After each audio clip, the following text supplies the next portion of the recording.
ఎలక్షన్లు దగ్గర పడుతున్న సంధి కమలం పువ్వు పార్టీ మస్తు జోరు చూపిస్తున్నది. లీడర్లు జనాలలో తిరుక్కుంటా జనాలలో ఉండేటట్టు చూసుకుంటున్నారు. దాంట్లో భాగంగానే ఇయాల జనాలతోని బండి సంజయ్ సార్ మాట్లాడుతున్నాడు. గా ముచ్చట్లేందో మల్క చూసొద్దాం పాలి.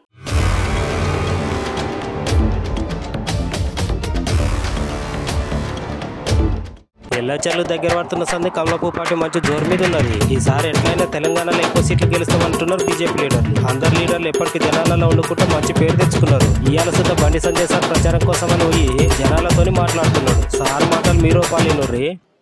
దేశంలో 140 కోట్ల మందికి గ్యారంటీ నరేంద్ర మోడీ గారు. నరేంద్ర మోడీ గారి మీద 140 కోట్ల మంది ప్రజలకు విశ్వాసం నమ్మకం ఏర్పడ్డది. మాకు గ్యారంటీ ఓన్లీ నరేంద్ర మోడీ. నరేంద్ర మోడీ గారు ఎన్నికల ముందు ఇచ్చిన హామీలను నెరవేర్చారు. దేశ భద్రత విషయంలో, ఈ దేశాన్ని కాపాడే విషయంలో 370 ఆర్టికల్ రద్దు గాని, సిఏఏ విషయంలో గాని, త్రిపుల్ తలాక్ విషయంలో గాని, అయోధ్యలో రామ మందిర విషయంలో గాని, ఈ దేశంలో పేదలకు సంక్షేమ పథకాలు అందిస్తున్న విషయంలో గాని, అన్ని రాష్ట్రాలను సమానంగా చూస్తున్న విషయంలో గాని మాకు నరేంద్ర మోడీ గారే మాకు గ్యారంటీ అని ప్రజలు భావిస్తున్నారు. కాబట్టి వాళ్ళ నరేంద్ర మోడీ గారిని ప్రధానమంత్రి చేయాలని ఇస్తున్నారు. వ్యక్తి మళ్ళా కొత్త దుకాణం చేసిండు, మళ్ళా ప్రజలు నమ్మించి మోసం చేసే ప్రయత్నం చేస్తున్నాడు. ఆయననట మోడీ గారు అరెస్ట్ చేయాలని చూసిండట.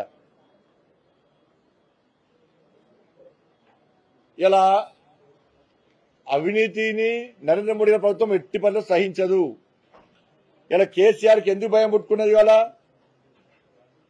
ఇలా కేసీఆర్ అవినీతి పరుడు కాబట్టి, ఆయన కుటుంబం అవినీతి పాల్పడుతుంది కాబట్టి ఇలా సిబిఐని రాకుండా ఉత్తర్వులు జారీ చేసినటువంటి ప్రభుత్వం బీఆర్ఎస్ పార్టీ ప్రభుత్వం, అటువంటి ముఖ్యమంత్రి కేసీఆర్. నువ్వు ఏం అవినీతి పాల్పడకుంటే, నువ్వు ఏం తప్పు చేయకుంటే సిబిఐకి రాకుండా, సిబిఐ తెలంగాణ రాష్ట్రానికి రాకుండా ఎందుకు నిర్ణయం తీసుకున్నావు? నువ్వు ఏం తప్పు చేయకుంటే, నువ్వు శుద్ధ పూస లెక్క ఇవాళ నేను ఏం చేయలే, నన్ను నోట్లో ఏలు పెడితే కూడా ఉరక, నాకు ఏం తెలియదని చెప్పి మళ్ళీ అమాయక మాటలు నమ్మించి అమాయకులక నటనలో జీవిస్తూ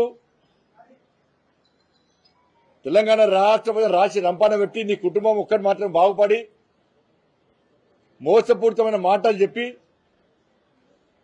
ఇక్కడ పైసలు పంజాల పంచినావు, ఇక్కడ పైసలు ఢిల్లీలో లిక్కర్ దందా చేయించినావు, ఇక్కడ పైసలు విదేశాల్లో పెట్రోల్ పెట్టిస్తున్నావు.